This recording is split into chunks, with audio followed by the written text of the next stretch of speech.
दोस्तों नमस्कार, मैं संजीव भंडो, वर्कशॉप कैलकुलेशन और इंजीनियरिंग ड्राइंग का निदेशक। पिछले 26 सालों से अधिक समय से मैं राजस्थान की विभिन्न गवर्नमेंट ITI में ये दोनों सब्जेक्ट पढ़ा चुका हूँ और 10 साल पहले मैंने अपनी किताबें भी लिखी जो पब्लिश हुई। आज मैं जो वीडियो लेके आया हूँ वो वर्कशॉप कैलकुलेशन का पहला जो चैप्टर होता है मात्रक, उससे रिलेटेड छोटे छोटे क्वेश्चन जो आपके NCVT एग्ज़ाम के अंदर आते हैं। इस समय जो एग्ज़ाम हो रहे हैं ऑनलाइन या OMR शीट पे वो MCQ होते हैं और उसमें छोटे सवाल ही आते हैं। तो मैं जो क्वेश्चन लेके आया हूँ वो निमी की बुक जो हमारी है उसी के सवालों को सॉल्व करके मैं यहाँ पे आपको दिखाऊंगा कि किस तरह के सवाल होते हैं और किस तरह से उनको सॉल्व किया जाता है, जिससे कि आपको पूरी नॉलेज मिलेगी और उससे आप एग्ज़ाम में भी उसको करके पास हो सकोगे। और वैसे भी ये जो चैप्टर है वो बहुत इंपॉर्टेंट है क्योंकि यूनिट्स का है और ये आपके एजुकेशन में, आपके कंपटीशन में, आपके लाइफ में, आपकी कंपनी में, आपकी सर्विस में, सब जगह ये काम आने वाला है। इसलिए अगर इस वीडियो को लास्ट तक देखेंगे तो आपको बहुत अच्छी नॉलेज मिलने वाली है कि किसी भी छोटे क्वेश्चन को जो यूनिट वाला है वो किस तरह से उसको सॉल्व किया जाता है। तो हम यहाँ पे शुरू करते हैं कि पहला सवाल, पहला चैप्टर है हमारा लंबाई, द्रव्यमान, बल, कार्य शक्ति, ऊर्जा का रूपांतरण। उसमें पहला सवाल है निर्देशानुसार निम्नलिखित को बदलिए। पहला है A 5 यार्ड्स को मीटर्स में।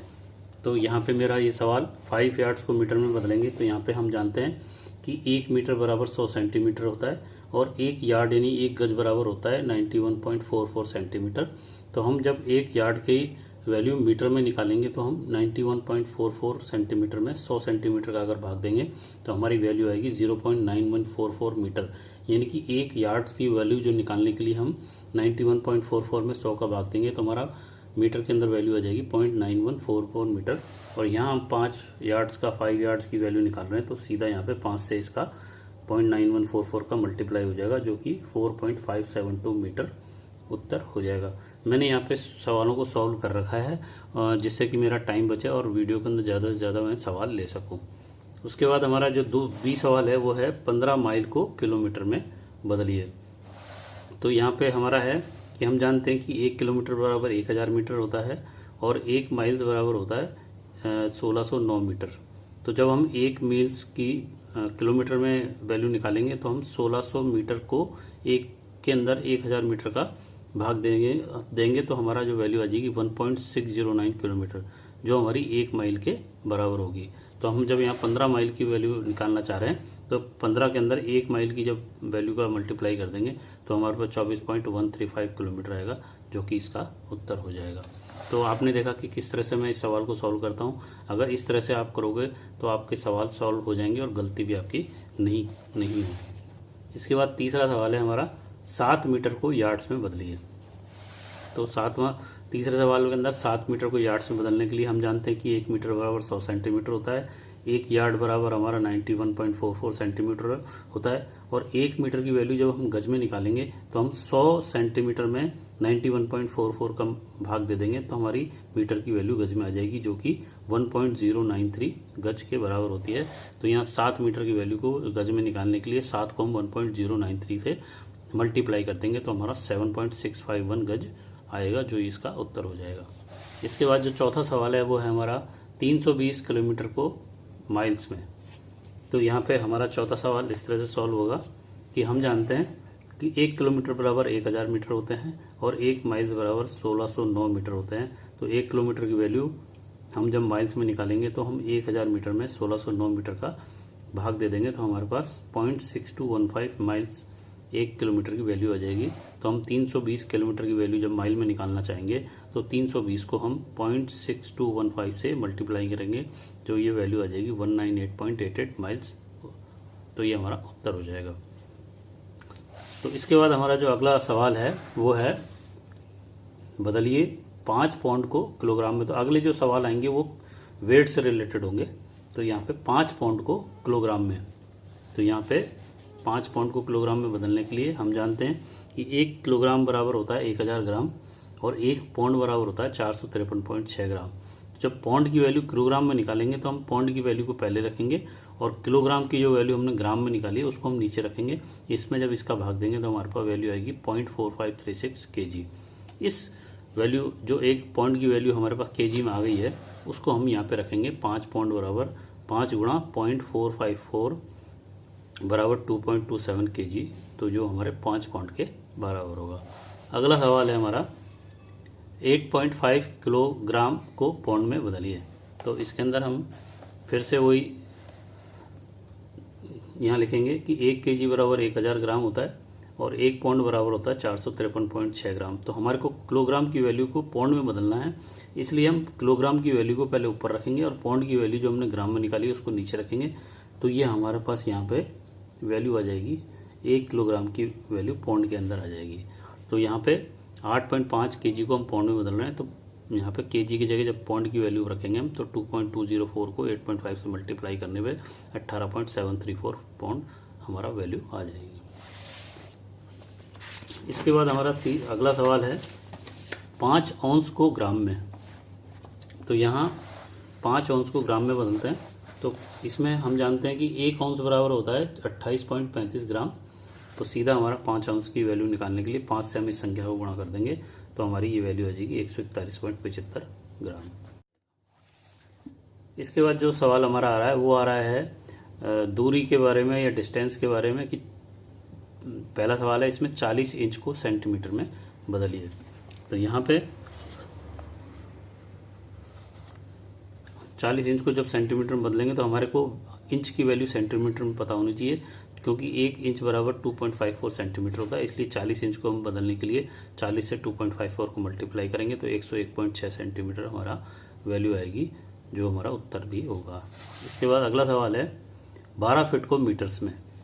तो यहाँ पे 12 फीट को मीटर में निकालने के लिए थोड़ा से 3-4 चीज़ें हमको याद रखनी पड़ेंगी, कि चूंकि हम जानते हैं कि 1 मीटर बराबर 100 सेंटीमीटर होता है। ये यहाँ पे मैं बिल्कुल सिंपल तरीका बता रहा हूँ कि किस तरह से आप एक वैल्यू से दूसरी वैल्यू निकाल सकते हैं। तो हम जानते हैं कि 1 मीटर बराबर 100 सेंटीमीटर होता है। इसी तरह 1 फीट बराबर होता है 12 इंच, और 1 इंच में वैल्यू होती है हमारी 2.54 सेंटीमीटर।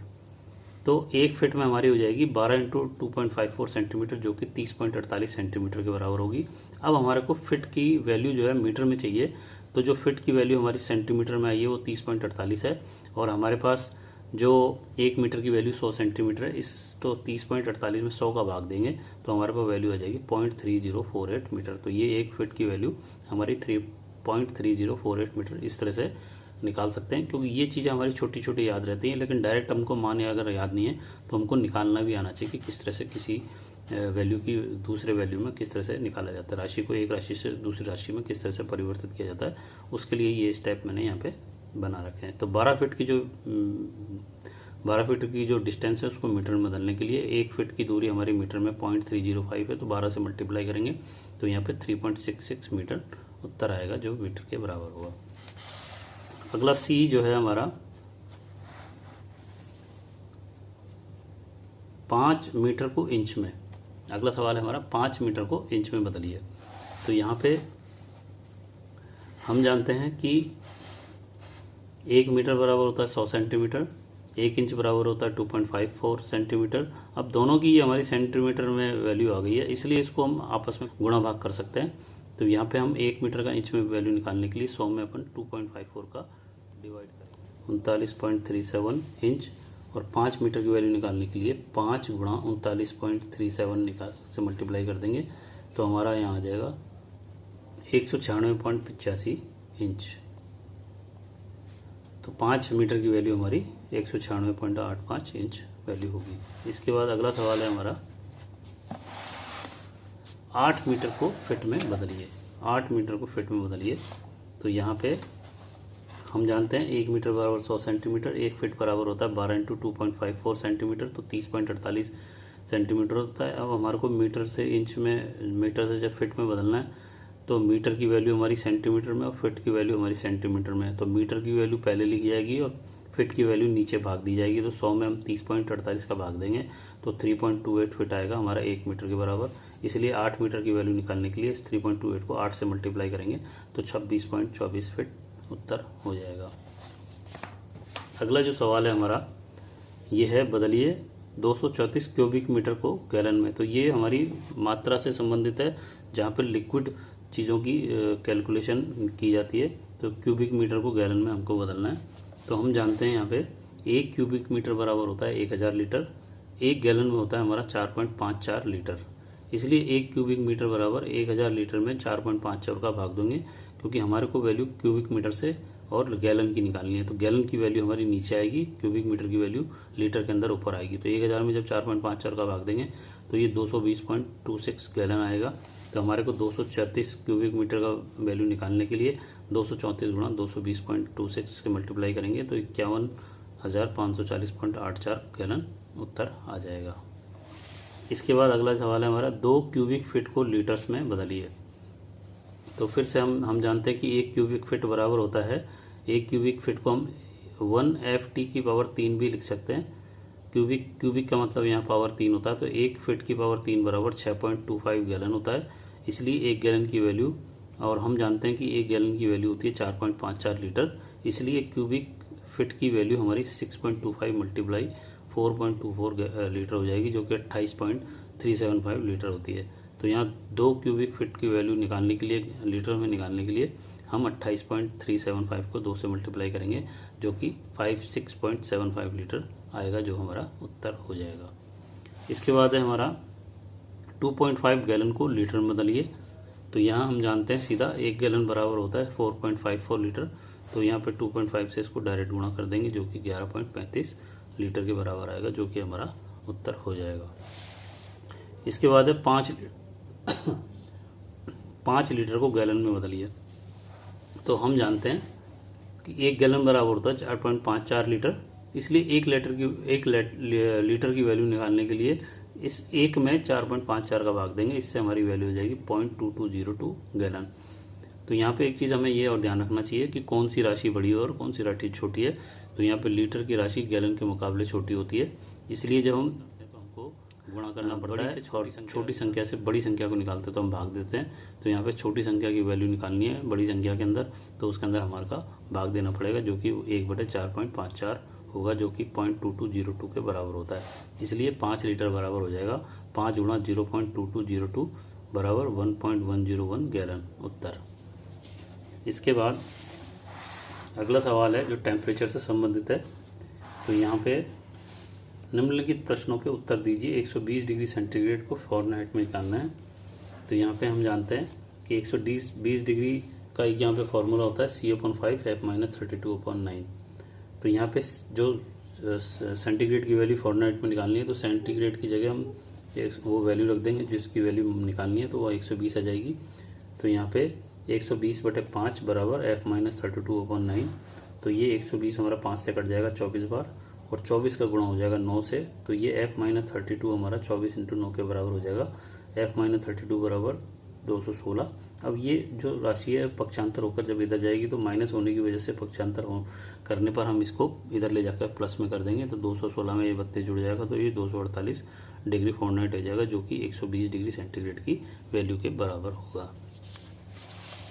अगला सवाल है हमारा 8 मिलीमीटर बराबर इंच।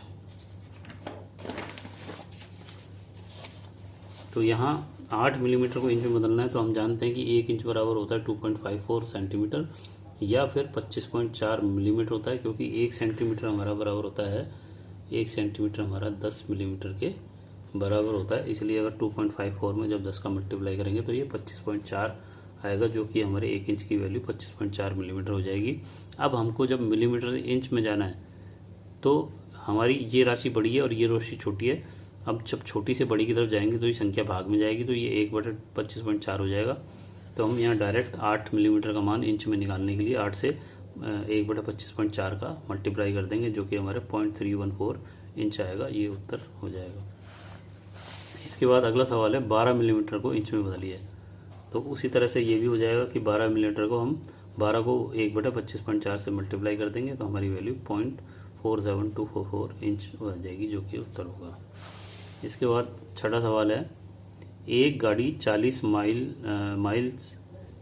मील की यात्रा के लिए 1 गैलन के हिसाब से ईंधन लेती है, यानी कि 1 गैलन के अंदर वो 40 मील की दूरी कवर करती है। तो वह गाड़ी 120 किलोमीटर की यात्रा करती है, उसको लीटर में कितने ईंधन की आवश्यकता होगी। तो यहाँ पर ये सवाल है। तो यहाँ पर 1 माइल बराबर होता है हमारा 1 माइल बराबर होता है 1.609, यानी कि अगर गाड़ी 40 मील चल रही है तो वो बराबर 64.36 किलोमीटर के बराबर होगा। यानी कि वो 64.36 किलोमीटर चलने पर केवल 4.54 लीटर, क्योंकि 1 गैलन हमारा 4.54 लीटर के बराबर होता है, तो हमारा 64.36 किलोमीटर चलने पर ईंधन का जो खर्चा है वो 4.54 लीटर है। इसलिए 1 किलोमीटर चलने पर वो खर्च करेगा 4.54 बटे 64.36, और इसीलिए 120 किलोमीटर चलने पर वो खर्च करेगा 4.54 बटे 64.36 गुणा 120, जो कि 8.464 लीटर के बराबर होगा। 7वां सवाल है, दिए गए मीट्रिक मात्रकों के ब्रिटिश मात्रक लिखिए। तो पहला है सेकंड, मिनट और आवर। तो इसको हम जब ब्रिटिश मात्रक में निकालेंगे तो ये सेकंड, मिनट और आवर्स का ब्रिटिश में भी सेकंड, मिनट और आवर ही होता है। इसी तरह ग्राम और किलोग्राम का जो है वो पौंड होता है ब्रिटिश में। लीटर क्यूबिक मीटर का ब्रिटिश के अंदर गैलन होता है। स्क्वायर सेंटीमीटर स्क्वायर किलोमीटर का स्क्वायर फिट होता है ब्रिटिश मात्रक के अंदर। इसके बाद अगला सवाल है, निम्नलिखित संक्षिप्त रूपों का विस्तार करें। km/L। तो यहाँ पे km/L का मतलब है किलोमीटर प्रति लीटर। न्यूटन प्रति वर्ग मीटर का है न्यूटन प्रति वर्ग मीटर। kW का मतलब है किलोवाट। m/s स्क्वायर का है मीटर पर वर्ग सेकंड। rpm का मतलब है चक्र प्रति मिनट या रिजोल्यूशन पर मिनट, rpm। अगला सवाल है हमारा, आवश्यकता अनुसार निम्नलिखित SI मात्रकों को बदलिए। पहला है लंबाई का 3.5 मीटर को मिलीमीटर में। तो यहाँ 3.4 मीटर को मिलीमीटर में बदलना है, तो हम जानते हैं कि 1 मीटर बराबर होता है 100 सेंटीमीटर और 1 सेंटीमीटर बराबर होता है 10 मिलीमीटर। 1 सेंटीमीटर बराबर 10 मिलीमीटर। इसलिए हमारा 1 मीटर बराबर 100 सेंटीमीटर, और सेंटीमीटर की जगह मिलीमीटर रखेंगे तो 10 का मल्टीप्लाई कर देंगे तो यहाँ ये 1000 आ जाएगा। तो हम यहाँ पे 3.4 मीटर को मिलीमीटर में बदलने के लिए 1000 से गुणा करेंगे तो ये पॉइंट से हमारा 1 जीरो कट जाएगा और 2 जीरो इसके साथ आ जाएंगे, तो ये 3400 मिलीमीटर हो जाएगा। इसके बाद अगला सवाल है, 1.2 मीटर को सेंटीमीटर में बदलिए। तो हम जानते हैं कि 1 मीटर बराबर 100 सेंटीमीटर होता है, तो 1.2 को 100 से मल्टीप्लाई करेंगे तो 120 सेंटीमीटर आएगा। तीसरा है 0.8 मीटर बराबर मिलीमीटर। तो हम वही 1 मीटर बराबर 1000 मिलीमीटर का मल्टीप्लाई करेंगे तो पॉइंट से हमारा 1 जीरो कट जाएगा और 8 से 100 का गुणा हो जाएगा, तो ये 800 मिलीमीटर आ जाएगा। उसके बाद है 0.02 किलोमीटर को हमको बदलना है सेंटीमीटर में। तो हम जानते हैं 1 किलोमीटर बराबर होता है 1000 मीटर और 1 मीटर बराबर होता है 100 सेंटीमीटर। इसलिए हमारा 1 किलोमीटर हो जाएगा पहले 1000 मीटर। अब मीटर को जब सेंटीमीटर में बदलेंगे तो हम 1000 को फिर 100 से गुणा कर देंगे तो ये वैल्यू हमारी सेंटीमीटर में आ जाएगी। इसलिए 0.02 गुणा 1000 गुणा 100। 0.02 को हम 2/100 लिख सकते हैं। 100 से 100 कट जाएगा तो 2 को 1000 से गुणा करने पर 2000 सेंटीमीटर आ जाएगा। इसके बाद अगला सवाल है, 10.2 किलोमीटर को हमको माइल में बदलना है। तो हम जानते हैं 1 किलोमीटर बराबर 1000 मीटर होता है। 1 माइल बराबर होता है 1609 मीटर। तो 1 किलोमीटर की वैल्यू माइल में निकालने के लिए पहले किलोमीटर की वैल्यू ऊपर रखेंगे और माइल की वैल्यू को हम नीचे रखेंगे। तो 1000 में जब 1609 का भाग देंगे तो हमारा हमने भाग नहीं दिया, यहाँ डायरेक्ट इसको निकाला है। तो 10.2 किलोमीटर को माइल में निकालने के लिए 10.2 को 1000 बटे 1609 से मल्टीप्लाई करेंगे तो ये 6.33 माइल उत्तर आ जाएगा। इसके बाद है 6 मीटर को किलोमीटर में बदलें। तो हमें 1 किलोमीटर बराबर जानते हैं 1000 मीटर। अब हमें मीटर की वैल्यू किलोमीटर में निकालना है। तो हम जब बड़ी इकाई से छोटी इकाई निकालते हैं तो गुणा करते हैं, और छोटी इकाई से जब बड़ी इकाई निकालते हैं तो भाग करते हैं। तो यहाँ 1 के भाग के अंदर 1000 आ जाएगा, जिसको हम 6 मीटर से मल्टीप्लाई करेंगे तो 0.006 किलोमीटर के बराबर होगा 6 मीटर की वैल्यू का मान।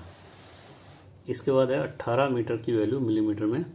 तो हम जानते हैं कि 1 मीटर बराबर 100 सेंटीमीटर होता है, और 100 सेंटीमीटर को जब हम 1 सेंटीमीटर बराबर होता है 10 मिलीमीटर। तो जब हम 100 को 10 से मल्टीप्लाई करेंगे तो ये 1000 मिलीमीटर हो जाएगा। तो 18 मीटर के अंदर जब हम 1000 का मल्टीप्लाई करेंगे तो 18000 मिलीमीटर के बराबर हमारे 18 मीटर की वैल्यू हो जाएगी। इसके बाद अगला जो सवाल है वो है 450 मीटर को किलोमीटर में बदल लिए। तो ये छोटी इकाई से बड़ी इकाई जाएंगे।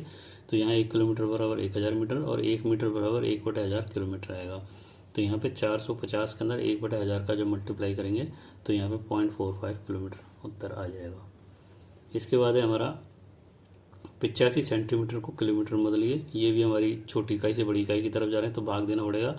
अब हम जानते हैं कि 1 किलोमीटर बराबर 1000 मीटर होता है और 1000 मीटर में 1 मीटर बराबर होता है 100 सेंटीमीटर। तो ये 1000 मीटर को जब सेंटीमीटर में बदलेंगे इसलिए हमको 1000 से 100 का मल्टीप्लाई यहाँ पे करना पड़ेगा।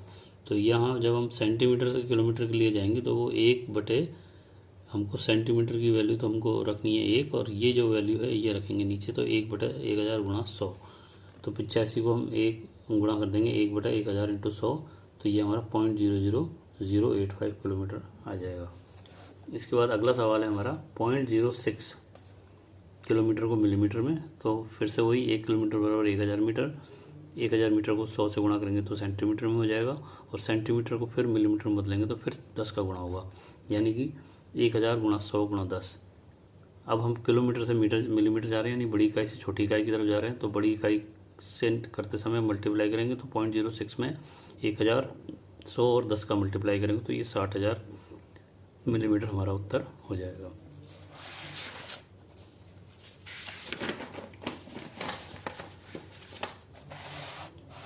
अगला सवाल है हमारा द्रव्यमान का। 650 ग्राम को हम किलोग्राम में बदलेंगे। तो हम जानते हैं कि 1 किलोग्राम बराबर होता है 1000 ग्राम। हमको ग्राम के अंदर वैल्यू केजी की चाहिए तो वो 1/1000, क्योंकि हम छोटी इकाई से बड़ी इकाई निकाल रहे हैं तो ये 1/1000 हो जाएगा। तो 650 ग्राम को जब किलोग्राम में बदलेंगे तो 650 को 1/1000 से मल्टीप्लाई करेंगे तो ये 0.65 केजी आ जाएगा। उसके बाद हम 300 सीजी सेंटीग्राम को ग्राम में बदलेंगे तो वही 1 ग्राम बराबर 100 सीजी होता है और 1 सीजी बराबर 1/100 ग्राम हो जाएगा। तो 300 को जब 1/100 से मल्टीप्लाई करेंगे तो 100 से 300 3 बार कट जाएगा तो 3 ग्राम के बराबर हो जाएगा। इसके बाद है 8 ग्राम को डीजी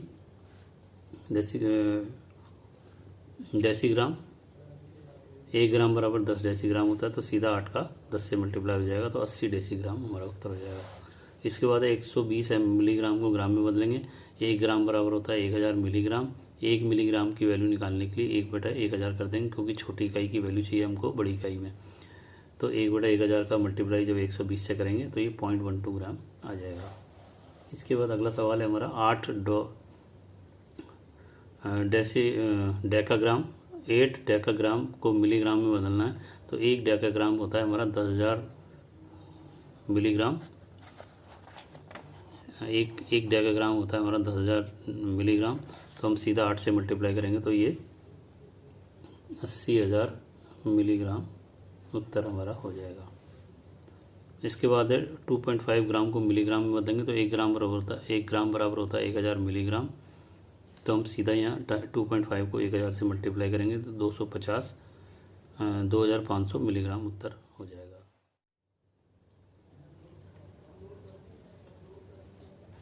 इसका अगला सवाल है 2.5 ग्राम को किलोग्राम में बदलेंगे तो 1 किलोग्राम बराबर 1000 ग्राम होता है, इसलिए 1 ग्राम की वैल्यू किलोग्राम में निकालने के लिए 1/1000 का मल्टीप्लाई करेंगे। 2.5 को 1/1000 से मल्टीप्लाई करेंगे तो 0.0025 हमारी वैल्यू आ जाएगी, जो कि किलोग्राम में होगी। अगला जो सवाल है वो है 350 मिलीग्राम को मिलीग्राम में। तो मिलीग्राम को मिलीग्राम में कुछ बदलने की ज़रूरत नहीं है, एज इट इज उत्तर आ जाएगा। इसके बाद है 20 सीजी बराबर mg। सेंटीग्राम को 1 मिलीग्राम बराबर होता है 1/10 सीजी, इसलिए 1 सीजी बराबर 10 mg हो जाएगा। तो यहाँ पे 20 सीजी को 10 से मल्टीप्लाई करेंगे तो ये 200 mg के बराबर हो जाएगा। 0.05 मेट्रिक टन के अंदर वैल्यू केजी में निकालनी है तो 1 मेट्रिक टन बराबर 1000 केजी होता है। तो 0.05 मेट्रिक टन को जब 1000 से मल्टीप्लाई करेंगे तो 0.05 को हम 5/100 लिख सकते हैं। इस पॉइंट की जगह 1 आएगा और इसके आगे जितने भी अंक हैं उतने जीरो आ जाते हैं। 5/100 को जब 1000 से गुणा करेंगे तो 2 जीरो कट जाएंगे तो यहाँ 1 जीरो रह जाएगा, जो कि 5 से गुणा करने पर 50 केजी आ जाएगा। अगला सवाल है बल से रिलेटेड 1.2 न्यूटन बराबर केजी।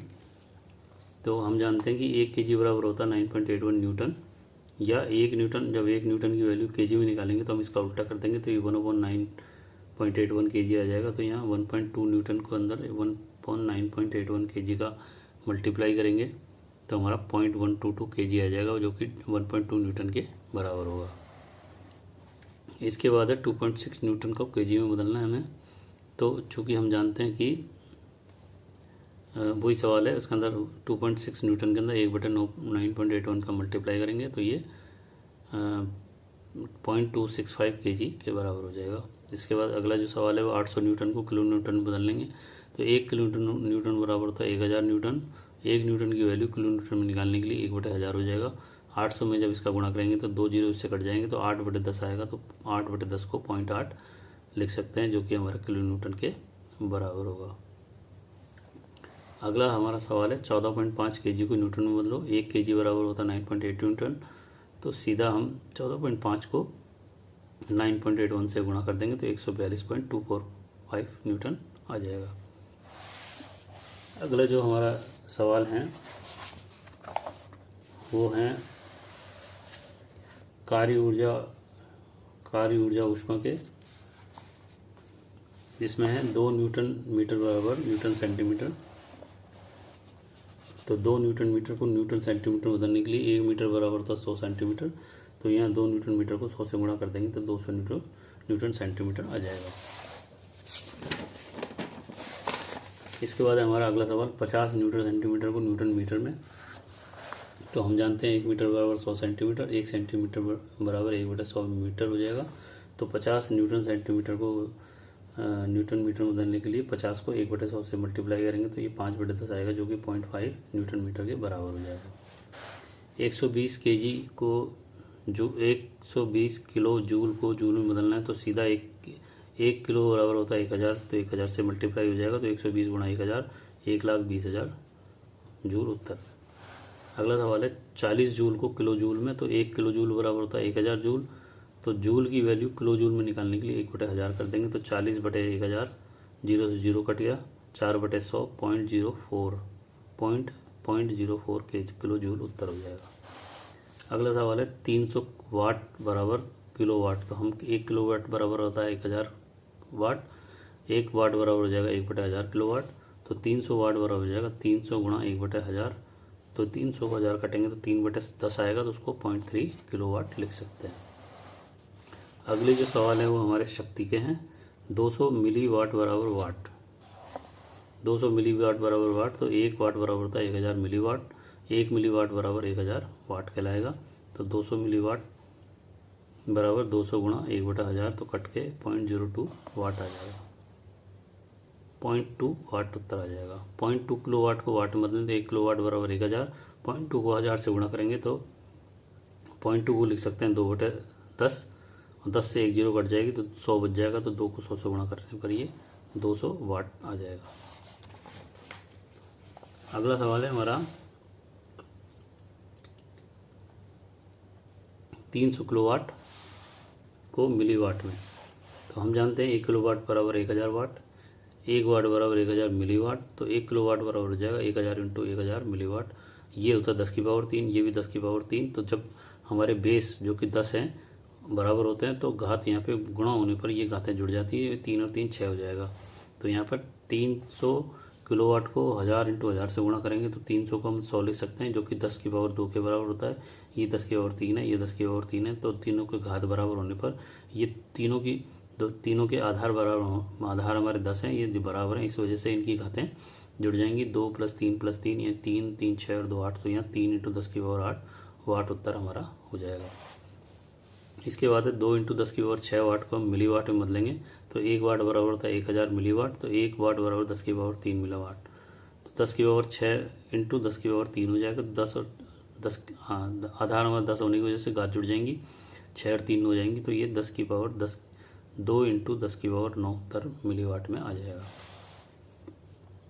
इसके बाद है 6 × 10 की पावर -4 किलो वाट को हम वाट में बदलेंगे। तो हम 1 किलो वाट बराबर 1000 वाट होता है, जो कि हमारा प्लस 3 होगा। तो यहाँ पे -4 और +3, तो ये बचेगा 1, माइनस का 1, जिसको हम 6/10 भी लिख सकते हैं, या हम इसको 0.6 वाट भी लिख सकते हैं। 2 वाट किलोवाट में, तो 1 किलोवाट बराबर था 1000 वाट, 1 वाट बराबर 1/1000 किलोवाट में आ जाएगा। तो इसको 2 किलोवाट बदलने के लिए 2 × 1/1000, इसको हम 10⁻³ लिख सकते हैं। तो इस तरह से 2 × 10⁻³ या ये 2/10⁻³ नीचे आएगा तो 10⁻³ आएगा, ऊपर जाएगा 10⁻³ हो करके ये किलोवाट में आ जाएगा। अगला सवाल है 300 वाट को किलोवाट में, 350 वाट को किलोवाट में। तो यहाँ पे वही 350 में 1/1000 का गुणा करेंगे, 350/1000, 0 से 0 कटा, 35/100। तो 35/100 को हम 35 की पावर 10⁻² लिख सकते हैं, क्योंकि ये ऊपर जा करके माइनस हो जाएगा। या इसको हम 0.35 किलोवाट भी लिख सकते हैं। और लास्ट सवाल हमारा 0.08 वाट को किलोवाट में बदलेंगे।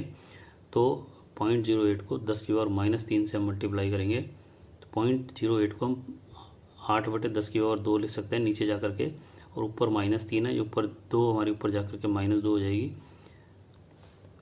हम इसको 8 × 10⁻³ × 10⁻² लिखेंगे, तो ये 8 × 10⁻⁵ किलोवाट उत्तर हो जाएगा। तो आज ये ऑलरेडी काफ़ी लंबा वीडियो हो चुका है। तो अगर आपको मेरे समझाने का तरीका अच्छा लगा तो आप मेरे वीडियो को लाइक करें, शेयर करें, और अगर आप मेरे वीडियो को पहली बार देख रहे हैं तो आप सब्सक्राइब करें और बेल आइकन को क्लिक करें, जिससे कि आपको आने वाले नए वीडियो आपको मिलते रहें। जय हिंद, जय भारत, नमस्कार, धन्यवाद।